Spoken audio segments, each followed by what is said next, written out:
Hello students. बच्चों, पिछली class के अंदर हमने कॉन्सेंट्रिक शेल प्रॉब्लम्स के बारे में बात करी थी और उससे जुड़े हुए काफ़ी सारे कंसेप्चुअल पॉइंट्स भी हमने वहाँ पे समझे थे। अब आज की क्लास के अंदर बच्चों हम एक तरह से नया टॉपिक पढ़ रहे हैं जिसका नाम होगा इलेक्ट्रिक डाइपोल।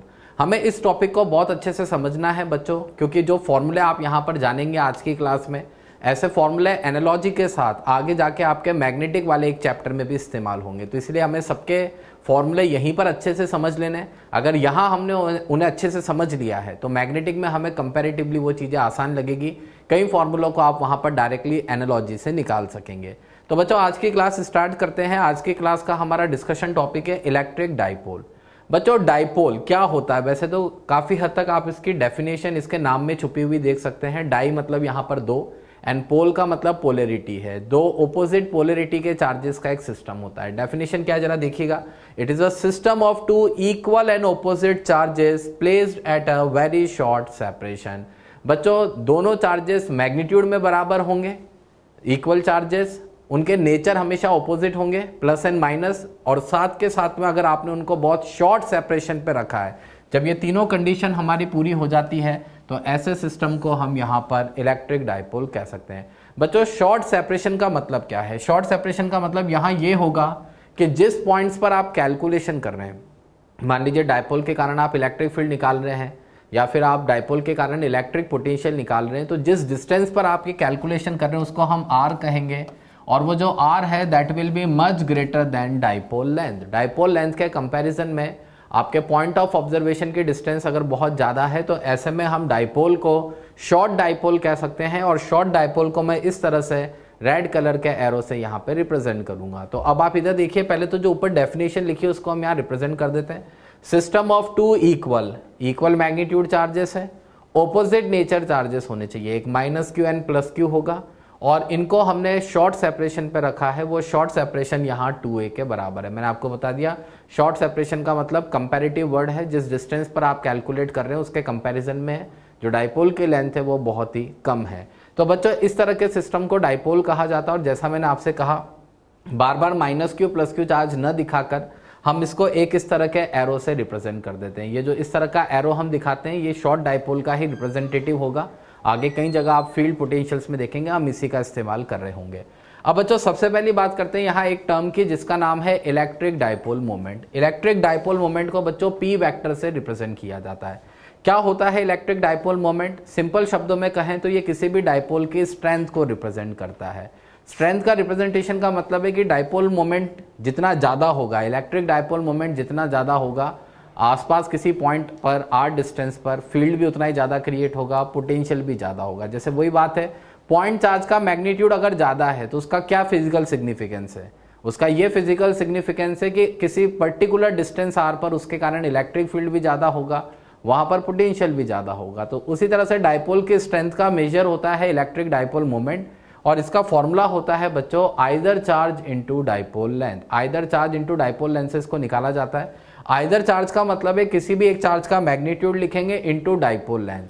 बच्चों, जैसा आपको पता है यहाँ हमने डाइपोल लेंथ क्या मानी है, 2a के बराबर, तो इसीलिए इसका फॉर्मूला क्या बनेगा, आइदर चार्ज मतलब विदाउट साइन आपको चार्ज का मैग्नीट्यूड रखना है तो q, और डाइपोल लेंथ की जगह मैंने क्या लिख दिया है, 2a।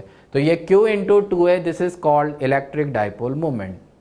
बच्चों, यहाँ ध्यान रखना है, मैं इस डायग्राम के कॉन्टेक्स्ट में ये चीज लिख रहा हूं, वरना आपको डाइपोल लेंथ देखनी, कई बार क्वेश्चन में क्या होता है पूरे डाइपोल की लेंथ ही a दे रखी होती है, तो फिर वहां आप 2a नहीं करेंगे। डाइपोल की जो भी लेंथ है, a दे रखी हो, l दे रखी हो, जैसा क्वेश्चन में दे रखा हो अकॉर्डिंगली आप उसको मल्टीप्लाई करके डाइपोल मोमेंट का फॉर्मूला लिखेंगे।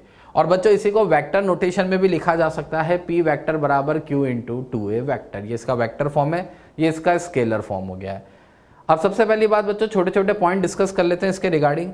सबसे पहली चीज ये है, electric dipole moment is a vector quantity. जब मैंने वेक्टर फॉर्म दिखा दी तो it is a vector quantity, और इसकी डायरेक्शन बच्चों आपको हमेशा ध्यान रखनी है, इसकी डायरेक्शन फिक्स है। It is always directed from minus q2 plus q charge. Negative charge से पॉजिटिव चार्ज की ओर डायरेक्टेड दिखाते हैं हम इलेक्ट्रिक डाइपोल मोमेंट को। इसीलिए बच्चों आपने देखा रेड वाला एरो मैंने इधर की तरफ दिखाया है, वही यहाँ पर भी दिखाया है। तो ये आपके p वेक्टर का रिप्रेजेंटेशन हो गया। इलेक्ट्रिक डाइपोल मोमेंट को हमने इस तरह से दिखा दिया है। अच्छा बच्चों, अगर ये डायरेक्शन p वेक्टर की डायरेक्शन है तो इसका यूनिट वेक्टर इस डायरेक्शन में क्या दिखाया जाता है, p कैप।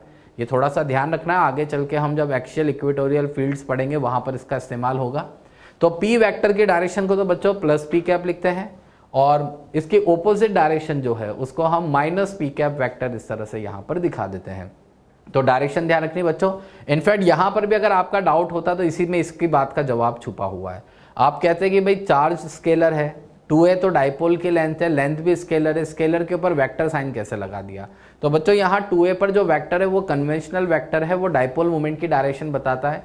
2a वेक्टर का मतलब डायरेक्शन क्या है, माइनस क्यू से प्लस क्यू चार्ज की ओर। तो बस अपने को तो एक तो ये स्केलर फॉर्मूला याद रखना है, डायरेक्शन का ध्यान रखना है कि माइनस क्यू से प्लस क्यू की ओर ये आपका इलेक्ट्रिक डाइपोल मोमेंट डायरेक्टेड होता है। अब बच्चों आगे की बात करते हैं यूनिट की। तो ऐसा यूनिट क्या होगी, आपने डाइपोल मोमेंट का फॉर्मूला अभी भी क्या देखा, either charge into dipole length. तो चार्ज की वजह से तो यूनिट आएगी कूलाम और डाइपोल लेंथ की वजह से यूनिट आएगी मीटर। तो कूलाम इंटू मीटर इसको कहा जाता है बच्चों। सी आपको कैपिटल ही दिखाना है, छोटा नहीं दिखाना वरना वो सेंटीमीटर जैसा दिखेगा। कूलाम मीटर इसकी ऐसा यूनिट है। अब बच्चों इसकी एक प्रैक्टिकल यूनिट भी इस्तेमाल की जाती है जिसका नाम है डी बाय। आपने हो सकता है कभी वाटर मॉलिक्यूल के डाइपोल मोमेंट के बारे में सुना हो, 1.85 डी बाई इस तरह की कुछ वैल्यू होती है।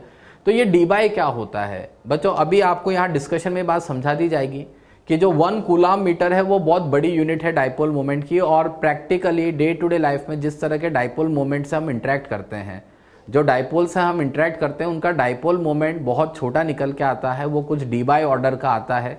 इसलिए हमें प्रैक्टिकल यूनिट डी बाई का यहाँ पर इस्तेमाल करना पड़ता है। जैसे वाटर मॉलिक्यूल का मैंने अभी भी आपको एग्जांपल दिया, 1.85 डी बाई जैसे उसका डाइपोल मोमेंट होता है। पहले बच्चों समझते हैं 1 डी बाई क्या होता है। डेफिनेशन इस डायग्राम में छुपी है। 1 debye is the electric dipole moment of an electric dipole having charge equal to magnitude 10 to the power minus 10 ESU। जो चार्ज है उसका मैग्नीट्यूड तो कितना होता है, 10 की पावर माइनस 10 ESU, और उनके बीच का सेपरेशन होता है बच्चों 1 एंगस्ट्रॉम। तो 10 की पावर माइनस 10 ESU मैग्नीट्यूड के चार्जेस अगर 1 एंगस्ट्रॉम के सेपरेशन पे रखे जाए और उनका नेचर अगर ओपोजिट है तो इस सिस्टम का जो डाइपोल मोमेंट बनता है that is equal to 1 debye. अब बच्चों हमें इस डी बाय को कूलाम मीटर से रिलेट करना है। तो इधर देखिए, यहां से बाय डेफिनेशन 1 डी बाय बराबर क्या लिखेंगे, either charge 10 to the power minus 10 ESU into dipole length 1 angstrom. बच्चों 10 की पावर माइनस 10 ESU को 10 की पावर माइनस 10 फ्रैंकलिन भी कहा जा सकता है। ये मैं आपको बता दूं, ESU जो आप जानते हैं CGS यूनिट ऑफ चार्ज है, इसी को स्टेट कूलम भी कहा जाता है और इसी का एक नाम फ्रैंकलिन भी होता है। तो मैं नाम में कंफ्यूज नहीं होना है, ESU and franklin are one and the same thing. 10 की power minus 10 franklin into 1 angstrom ये भी लिख सकते हैं। अब इधर देखिए, मान लीजिए 1 एंगस्ट्रॉम को 10 की पावर माइनस 10 मीटर लिख दिया जाए तो 1 डी बाय बराबर 10 की पावर माइनस 20 ESU मीटर बन जाएगा। यहाँ 10 की पावर माइनस 10 मीटर रखेंगे बच्चों तो माइनस 10 की पावर माइनस 20 बन जाएगा। अब करना क्या है, ESU को कूलाम में बदल देते हैं। तो आपको बहुत पहले बताया था 1 कूलाम बराबर होता है 3 into 10 to the power 9 ESU। तो यहाँ से 1 ESU को अपन क्या लिख सकते हैं, 1/3 into 10 to the power 9 coulomb. और फिर अब आप ऐसा करिए, यहाँ ऊपर नीचे 10 से मल्टीप्लाई डिवाइड कर लीजिए। ऐसा करने पर 10/3 इंटू 10 की पावर माइनस 30 बनेगा, जिसको आप क्या लिख सकते हैं 3.33 into 10 to the power minus 30 coulomb metre. तो बच्चों यहाँ से ये आपके पास रिलेशन निकल के आ गया है कि 1 डी बाय बराबर क्या होता है 3.33 into 10 to the power minus 30 coulomb metre. तो आप यहीं से देख पा रहे बच्चों कि कूलाम मीटर के कंपैरिजन में डी बाय कितनी छोटी यूनिट है, बहुत छोटी यूनिट है। और जो मैंने आपको बताया एटॉमिक लेवल्स पर जो हमारे मॉलिक्यूलर डाइपोल्स वगैरह की जहाँ बात करी जाती है उस लेवल पर जो हमारे डाइपोल मोमेंट्स इन्वॉल्व होते हैं उनके लिए डी बाय ज़्यादा एक कन्वीनियंट यूनिट होती है, इसीलिए वहाँ पर इसका इस्तेमाल किया जाता है। हाल फिलहाल आपको ध्यान रखना है SI सिस्टम में यूनिट कूलाम मीटर है और अगर डी बाय आप कहीं यूज़ कर रहे हैं तो उसको कन्वर्ट करेंगे इस रिलेशन से 1 डी बाय बराबर 3.33 into 10 to the power minus 30 coulomb metre. अब बच्चों क्वेश्चन देख लेते हैं इस पर बेस्ड। क्वेश्चन क्या है, 4 point charges are placed at points 0, charge का नेचर, मैग्नीट्यूड और उसकी पोजीशन लिखिए। प्लस क्यू चार्ज रखा है 0, पर, एक दूसरा प्लस क्यू चार्ज रखा है A,0 पर, एक तीसरा प्लस क्यू चार्ज रखा है A, पर और एक -3Q का चार्ज रखा है बच्चों 0, पर। 4 चार्जेस से 3 छोटे बराबर मैग्नीट्यूड के, एक थोड़ा सा बड़ी मैग्नीट्यूड का चार्ज आपको यहाँ पे दिखाई दे रहा है। क्वेश्चन आपसे क्या पूछ रहा है, what is the dipole moment of system. मान लीजिए हमें सिस्टम का डाइपोल मोमेंट बताना है। बच्चों पहले तो हम इन सभी चार्जेस को इनके रेस्पेक्टिव कोऑर्डिनेट्स पर अरेंज करके यहाँ दिखा देते हैं। ये इस तरह का सिस्टम बन रहा है। एक प्लस क्यू रखा है 0, पर यानी y एक्सिस पर a डिस्टेंस पर। अगर हम देखें यहाँ से यहाँ का ये डिस्टेंस क्या है a, एक प्लस क्यू चार्ज रखा है a कॉमा 0 पर, जिसका मतलब है x एक्सिस पर a डिस्टेंस पर ओरिजिन से, और एक चार्ज रखा है a कॉमा a पर, इसका मतलब है x पर भी a, y पर भी a, ये डिस्टेंस यहाँ पर भी a है, ये 90 डिग्री है। तो ये टोटल डिस्टेंस कितना हो जाएगा बच्चों, ये यहाँ से यहाँ का ये डिस्टेंस हो जाएगा √2a के बराबर। अब हमें सिस्टम का डायपोल मोमेंट बताना है बच्चों। इस तरह के क्वेश्चन का अंडरलाइन प्रिंसिपल क्या है कि क्योंकि डायपोल मोमेंट भी आपके वेक्टर क्वांटिटी है, तो अगर आपको सिस्टम का नेट डायपोल मोमेंट बताना है तो सभी डायपोल मोमेंट्स का आप सिंपली वेक्टर सम करेंगे। यानी कुल मिला के अगर आपको यहाँ पी नेट बताना है तो नेट डायपोल मोमेंट बराबर क्या हो जाएगा, P1 vector plus P2 vector and plus plus plus up to Pn vector. इसकी मदद से हम सिस्टम का नेट डायपोल मोमेंट यहाँ बता सकते हैं। तो अब देखना बच्चों करना क्या है हम यहाँ, भाई एक्चुअल में ओरिजिन पे आपका चार्ज कितना रखा था बच्चों, याद करिए ओरिजिनली आपको क्वेश्चन में एक -3q का चार्ज दिया हुआ था ओरिजिन पे। अब हम यहाँ पर क्या दिमाग लगाएंगे, इस प्लस q चार्ज को अपना डायपोल बनाने के लिए एक -q की जरूरत है। मैंने -3q में से एक -q इसको दे दिया, इस -q प्लस q ने एक डायपोल बना लिया, जिसको मैंने यहाँ p से दिखा दिया है। p इसका डायपोल मोमेंट है, मैग्नीट्यूड आप देख पा रहे होंगे, p का डायपोल मोमेंट का मैग्नीट्यूड क्या आ जाएगा, q इंटू a के बराबर। बच्चों ध्यान देना है, आइदर चार्ज q है मगर डायपोल लेंथ इस बार a के बराबर है, तो यहाँ q इंटू 2a ना कर दें, यहाँ q इंटू a के बराबर इसका डायपोल मोमेंट होगा। डायरेक्शन दिखा दिए माइनस से प्लस चार्ज की ओर। अब बच्चों इसी तरह से इस प्लस q को भी अपना डायपोल बनाने के लिए एक -q चार्ज की जरूरत है, तो -3q में से एक -q अपन ने इसको भी दे दिया। इस -q प्लस q के बीच में एक डायपोल बन गया है, डायरेक्शन वही माइनस से प्लस की ओर दिखा दिए, डायपोल लेंथ a के बराबर। अच्छा बच्चों अगर इसकी भी डायपोल लेंथ सेम है, चार्ज के मैग्नीट्यूड भी वही है इसकी तरह, तो इसका डायपोल मोमेंट भी p होगा, जहां p बराबर q इंटू a होगा। मगर जो तीसरा वाला चार्ज है प्लस q, उसको भी चाहिए तो -q, हमने एक -q उसको भी दे दिया, पर यहां से यहां तक का सेपरेशन जो है अब a नहीं है बल्कि √2a है, तो मैग्नीट्यूड में बदल जाएगा। इसका डायपोल मोमेंट कुछ p डैश आ जाएगा, जहां आप समझ पाएंगे कि p डैश बराबर क्या लिखा जा सकता है, q इंटू √2a। तो ये मैंने p डैश दिखा दिया बच्चों इस तरह से, -q से प्लस q की ओर। डायरेक्शन आप समझ ही पा रहे होंगे, ये 45 डिग्री के एंगल पर होगा, इधर a है इधर a है, तो 45 डिग्री के एंगल पर ये हमने दिखा दिया है along the line y equal to x, आप इसको ऐसा भी कह सकते हैं। अब बच्चों सबसे मेन बात देखना, हमें यहाँ से सीखना क्या था। पहली बात, जब भी इस तरह का कोई क्वेश्चन आता है तो जो भी छोटे छोटे चार्जेस दे रखे हो, मैग्नीट्यूड में जो छोटे चार्जेस हो, जनरली क्वेश्चन में आपको डेटा ऐसा ही दिया जाएगा, कुछ छोटे चार्जेस होंगे और एक बड़ा चार्ज होगा।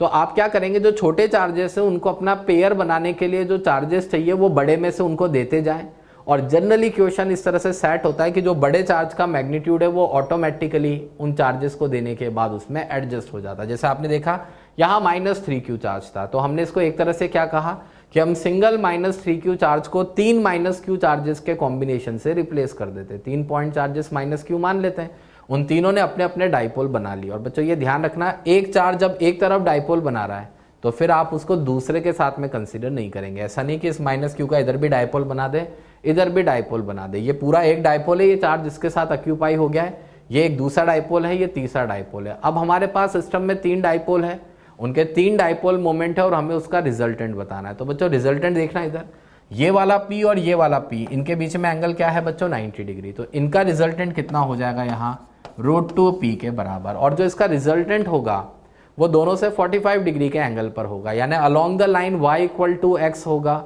यानी p डैश के साथ 0 डिग्री का एंगल बना रहा होगा।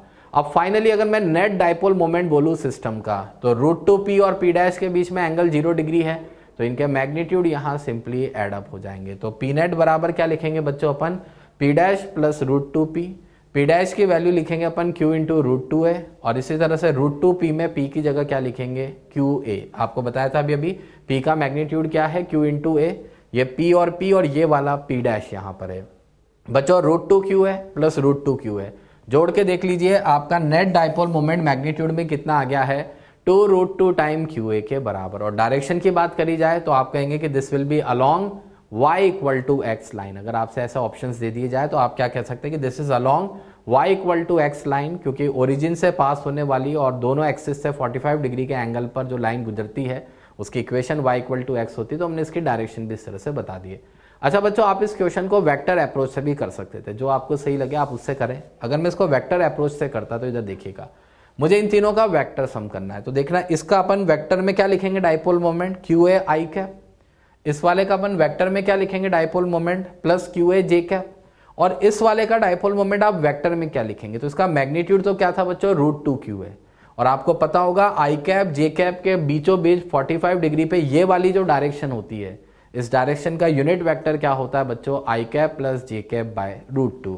नतीजा यहाँ √2 से ये √2 कैंसिल हो जाएगा, Q A I cap plus Q A J cap plus Q A I cap plus Q A J cap, आप इनको ऐड करके देख सकते हैं। नेट डाइपोल मोमेंट आपका क्या निकल के आ जाएगा, 2 Q A I cap plus j cap के बराबर। इस तरह से आप लिख सकते हैं। ये अपना फाइनल आंसर इसका आ गया है वेक्टर फॉर्म में। अगर पूछा जाए, आप चाहें तो यहां से मैग्नीट्यूड निकाल के देख लीजिए, इसका मैग्नीट्यूड यहां से भी आपको वही 2√2 क्यू ए के बराबर ही मिलेगा। आप वेक्टर इसका मैग्नीट्यूड करके देख सकते हैं। अगर आप इसका मैग्नीट्यूड निकालेंगे तो ये मैग्नीट्यूड इस वाले से मैच कर जाएगा। तो बस वही बात है, आपको जो अप्रोच ईजी लगे उससे करिए। आपको वेक्टर वाला इजी लगता है, आप वेक्टर वाले मेथड से कर सकते हैं, नहीं तो इस तरह से मैंने रिजल्टेंट करना आपको बता ही दिया है। अब आगे की बात करते हैं बच्चों, अगले हेडिंग पर आते हैं, that is electric potential due to electric dipole. कैसे पोटेंशियल निकालेंगे जरा दिखा देते हैं। आपको एक सर्कल यहां दिख रहा होगा बच्चों, जिसकी रेडियस कुछ r के बराबर है। इस सर्कल की रेडियस हम यहां r मानेंगे।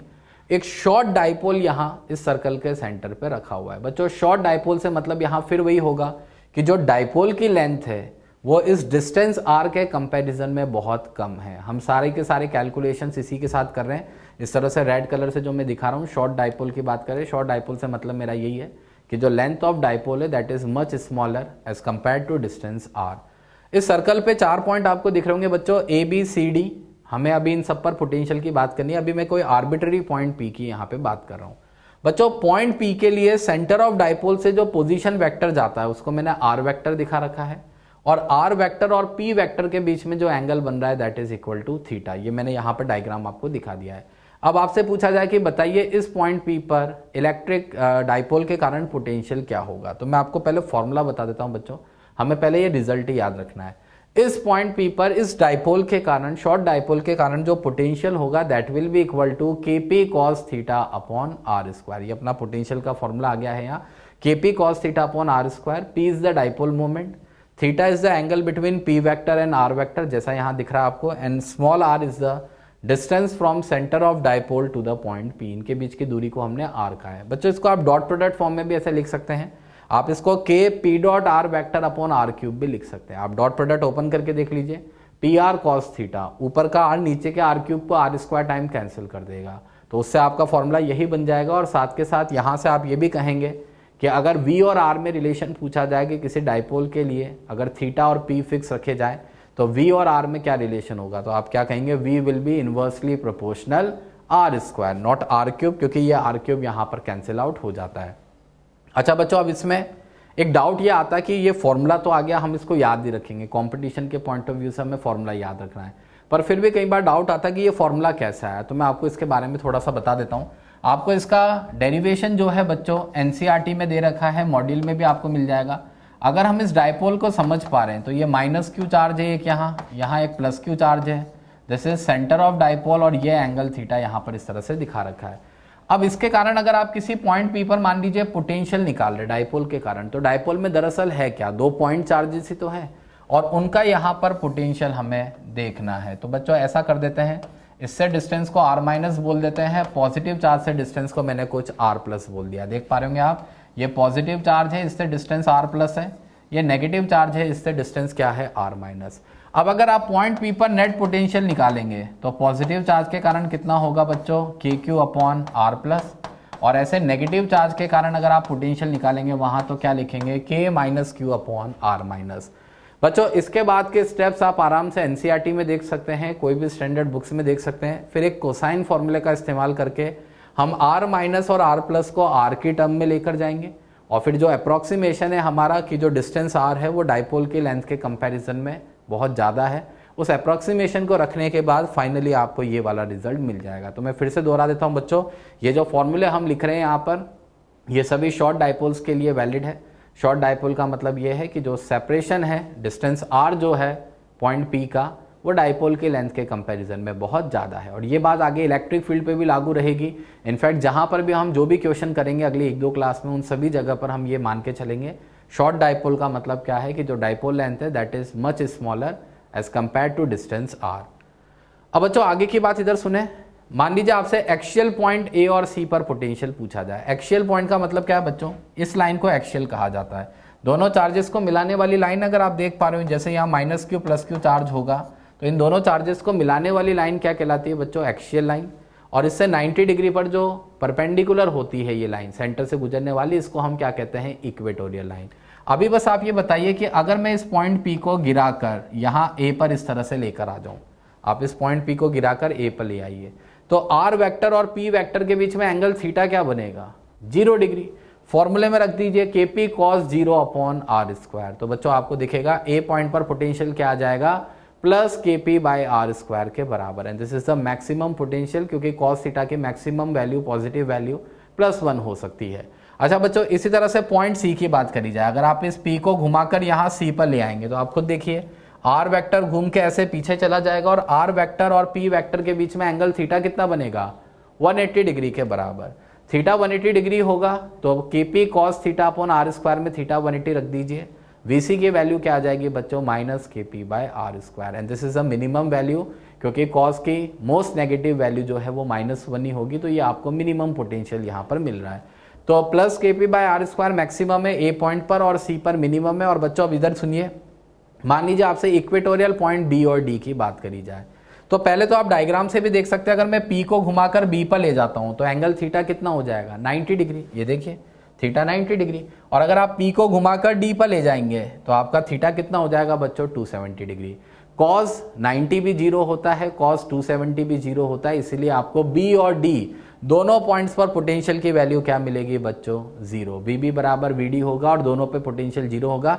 एंड इनफैक्ट ये बात हम पहले डिस्कस कर चुके हैं। मैं आपको याद दिलाता हूँ, हमने एक क्वेश्चन किया था जिसमें मैंने आपको इस तरह का डेटा दिया था कि एक माइनस क्यू चार्ज है इधर, एक प्लस क्यू चार्ज है इधर, ये डिस्टेंस यहाँ पर भी ए, ये भी ए, ये ओरिजिन मैंने दिखाया था।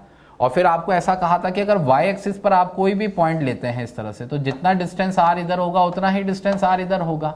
और ऐसे में पॉइंट पी पर अगर आप नेट पोटेंशियल निकालेंगे तो वीपी बराबर आपने देखा था क्या निकल के आया था, के क्यू बाई आर माइनस के क्यू बाई आर, और ये बराबर क्या था, 0। हमने ये बात कही भी थी कि एंटायर जो वाई एक्सिस है उसके हर एक पॉइंट पर आपका पोटेंशियल क्या होगा, 0। तो बच्चों सेम कंडीशन यहाँ पे लागू होगी। अगर डाइपोल की इक्वेटोरियल लाइन की बात करी जाए तो केवल बी और डी पॉइंट पर ही नहीं, इस पूरी इक्वेटोरियल लाइन के किसी भी पॉइंट पर आप चले जाइए, इन सभी पॉइंट पर आपको पोटेंशियल की वैल्यू क्या मिलेगी, 0। तो ये बात हमें ध्यान रखनी है। इधर मैक्सिमम पोटेंशियल था plus k p by r square, यहाँ 0, यहाँ minimum minus k p by r square, और यहाँ पर फिर से 0 पोटेंशियल आपको मिल रहा है। तो बच्चों ये 4 पॉइंट हो गए हमारे पास। अब आगे की बात, एक क्वेश्चन इस तरह का करते हैं, find correct order of potential. दरअसल ये जो इधर पॉजिटिव नेगेटिव आ रहा है, ऐसा पॉइंट चार्ज के लिए भी लागू होता है। मान लीजिए आपको एक क्वेश्चन ऐसा दिया जाए, एक minus q plus q charge है, डिस्टेंस ए और ए है, और 4 पॉइंट है इस तरह से 1 2 3 4, हमें पोटेंशियल का ऑर्डर बताना है। बच्चों पोटेंशियल के ऑर्डर से यहाँ पर मतलब सिर्फ इतना सा है, पोटेंशियल के ऑर्डर का मतलब है आप या तो डिक्रीजिंग ऑर्डर बता दें या इंक्रीजिंग ऑर्डर बता दीजिए, कोई फर्क नहीं है, हमें एक ऑर्डर बस यहाँ पर बताना है।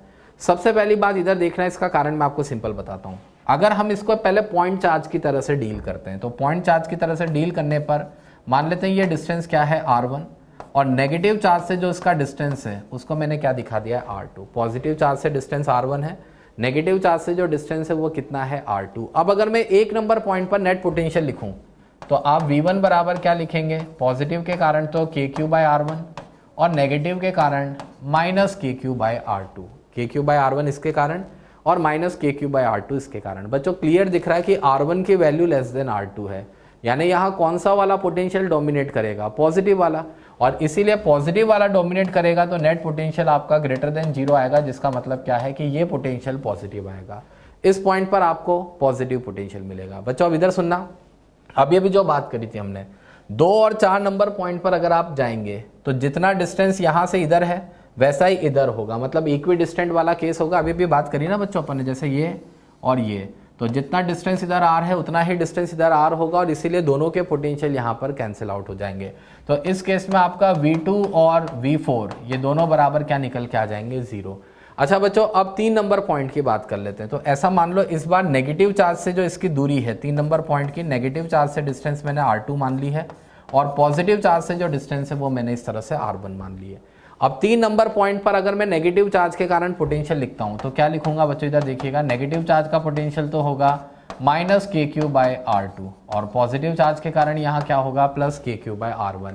और इस बार आपको क्लियरली दिख रहा है कि R2 डिस्टेंस यहाँ पर कम है R1 से, तो यानी नेगेटिव का पोटेंशियल डोमिनेट करेगा। और नेगेटिव का पोटेंशियल अगर डोमिनेट करेगा तो ओवरऑल पोटेंशियल 3 नंबर पॉइंट पर लेस देन 0 होगा, यानी नेगेटिव निकल के आएगा। अब बच्चों अगर आपसे इसमें ऑर्डर पूछा जाए, मान लीजिए डिक्रीजिंग ऑर्डर पूछा जाए, तो ऐसे दिख रहा है बच्चों, पॉजिटिव पोटेंशियल सबसे ज्यादा होगा, उससे कम पोटेंशियल कौन सा होगा, 0 वाला, यानी V2 और V4, और सबसे कम पोटेंशियल किसको कहा जाएगा, V3 को। यही आपका आंसर आ गया है, V1 greater than V2 equal to V4 greater than V3, इसको इस तरह से लिख सकते हैं।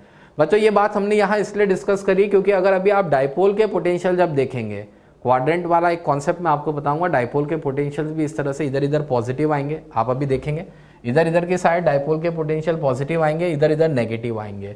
तो कहीं ना कहीं उसका कारण यही होगा कि इधर की साइड जाने पर पॉजिटिव चार्ज से डिस्टेंस कम होती है, इसीलिए पॉजिटिव का पोटेंशियल डोमिनेट करता है। इधर की साइड जाने पर नेगेटिव चार्ज से डिस्टेंस कम हो जाती है, इसलिए नेगेटिव का पोटेंशियल डोमिनेट करता है, और उसी के अकॉर्डिंगली डाइपोल का पोटेंशियल पॉजिटिव नेगेटिव दोनों आता है, इधर इधर पॉजिटिव इधर इधर नेगेटिव। कर ही लेते हैं वो क्वेश्चन, अभी आपको क्लियर हो जाएगी बात।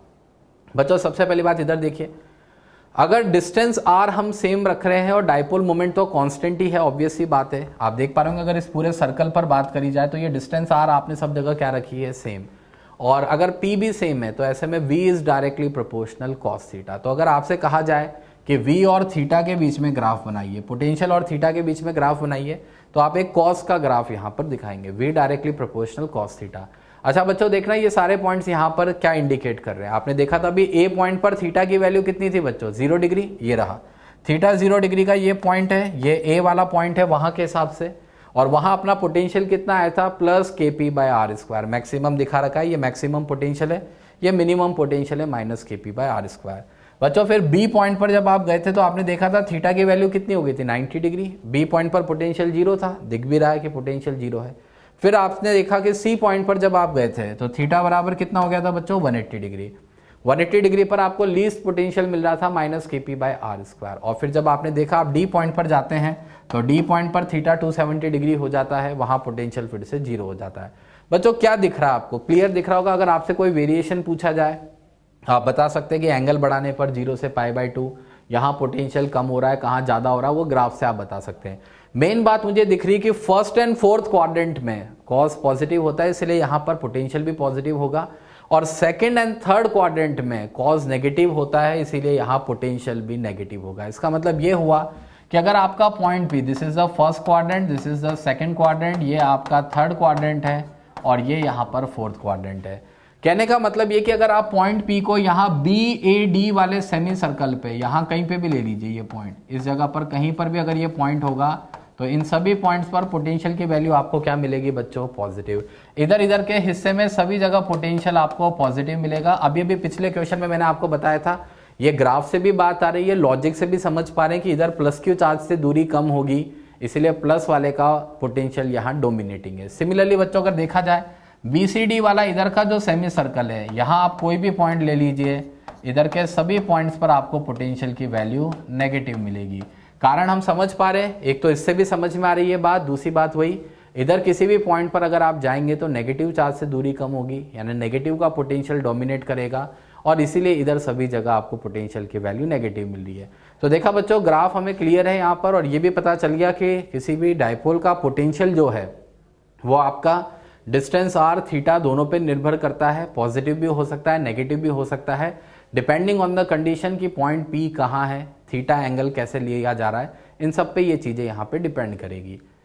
अब आगे की बात करते हैं बच्चों, एक क्वेश्चन कर लेते हैं। क्वेश्चन क्या है कि अगर यहाँ P इक्वल टू 30 dB है तो आपको बताना है पोटेंशियल एट पॉइंट 3,4 मीटर। मान लीजिए इस तरह का आपको एक क्वेश्चन यहाँ पर दिया जाए। बच्चों पहली बात, इस क्वेश्चन के साथ आपको पूरी लैंग्वेज मिलती है। अभी अपन ने समय बचाने के लिए डायरेक्टली डायग्राम दिखा दिया, पूरी लैंग्वेज मिलेगी। क्या लैंग्वेज मिलेगी, अ शॉर्ट डाइपोल। ध्यान दीजिएगा बच्चों, शॉर्ट डाइपोल वर्ड का इस्तेमाल होता है यहाँ। A short dipole is placed at origin pointing along x axis. फिर आपसे कहेगा कि अगर इसका डाइपोल मोमेंट 30 dB है तो आपको बताना है पोटेंशियल एट पॉइंट 3,4 मीटर। इस तरह का मान लीजिए आपको एक क्वेश्चन यहाँ पर दे दिया जाए। बच्चों अब इसके हिसाब से डायग्राम यहाँ पर हम बना देते हैं। ये रहा हमारा डाइपोल, ये 3,4 पॉइंट है। अगर आप देखेंगे इस पॉइंट को आपने 3,4 कहा है, यानी एक्स एक्सिस पर 3 का डिस्टेंस, वाई एक्सिस पर 4 का डिस्टेंस, हम इसको मीटर में मान के चल रहे हैं इस तरह से 3,4 मीटर, इसको इस तरह से ले लेते हैं। और बच्चों कहने की बात नहीं है, शॉर्ट डाइपोल बोल दिया है, यानी ये जो डिस्टेंसेस यहाँ पर इन्वॉल्व है 3 और 4, ये डाइपोल लेंथ के कंपैरिजन में बहुत ज़्यादा है, यानी हम शॉर्ट डाइपोल वाले फॉर्मूले का यहाँ इस्तेमाल करेंगे। बच्चों आपको पता है पोटेंशियल का फॉर्मूला अपना क्या है, KP cos theta upon r square. उस फॉर्मूले के अंदर हमें एक तो cos थीटा की जरूरत पड़ती है और एक पॉइंट P की सेंटर ऑफ डाइपोल से डिस्टेंस की जरूरत पड़ेगी। तो डिस्टेंस तो यहाँ से मुझे पाइथागोरस से क्लियर दिख रही है कि ये डिस्टेंस क्या हो जाएगी, 5 मीटर के बराबर। और आप इसमें cos थीटा भी निकाल के रख लीजिए। यहाँ से बच्चों cos थीटा की वैल्यू अगर देखी जाए तो cos theta base upon hypotenuse से 3/5 यहाँ निकल के आ रहा है। अब आप पॉइंट P पर अगर पोटेंशियल लिखेंगे तो फॉर्मूला है KP cos theta upon r square. K की वैल्यू 9 × 10 की पावर 9, r स्क्वायर की जगह बच्चों मैंने 25 कर दिया है। P की वैल्यू 30 dy दे रखी है बच्चों। 30 dy को आपको SI यूनिट में कन्वर्ट करना पड़ेगा क्योंकि हम सभी डेटा SI सिस्टम में ले रहे हैं। तो 30 dy का कूलाम मीटर में कन्वर्जन क्या होगा देख लीजिए आप, 30 × 10/3 × 10 की पावर -30। आप 3.33 भी लिख सकते हैं, मैंने काटा पीटी आसानी हो जाए इसलिए इसको 10/3 लिख दिया है। और cos थीटा की वैल्यू आगे 3/5 मैंने लिख दी है। बच्चों सब कैंसिलेशन आप करके देख सकते हैं। यहाँ से आपका P पॉइंट पर पोटेंशियल आ जाएगा 27/125 × 10 की पावर -19 वोल्ट, और इसी को आप सिंप्लीफाइड टर्म में लिख सकते हैं 2.16 × 10 की पावर -20 वोल्ट। तो बच्चों देखा आपने, सिंपल से क्वेश्चन होते हैं इस तरह के डाइपोल पर बेस्ड। एक तो हमें पोटेंशियल का फॉर्मूला क्लियर होना चाहिए और आगे हम इलेक्ट्रिक फील्ड का डिस्कशन करेंगे। बच्चों मैंने आपको लगातार बोली है ये बात, हम इन सभी क्वेश्चंस में एक अजम्पशन लेकर चल रहे हैं और वो क्या है कि जो डिस्टेंसेस इन्वॉल्व है, जिस पॉइंट पर आप कैलकुलेशन कर रहे हैं उस पॉइंट का सेंटर ऑफ डाइपोल से जो डिस्टेंस है वो डाइपोल के लेंथ के कंपैरिजन में बहुत ही ज़्यादा है। शॉर्ट डाइपोल को हम इस तरह से रेड कलर के एरो से दिखाएंगे। इसी की मदद से आगे इलेक्ट्रिक फील्ड का भी कैलकुलेशन करेंगे और उसके क्वेश्चन कैसे किए जाते हैं वो अगली क्लास में अब हम जानेंगे।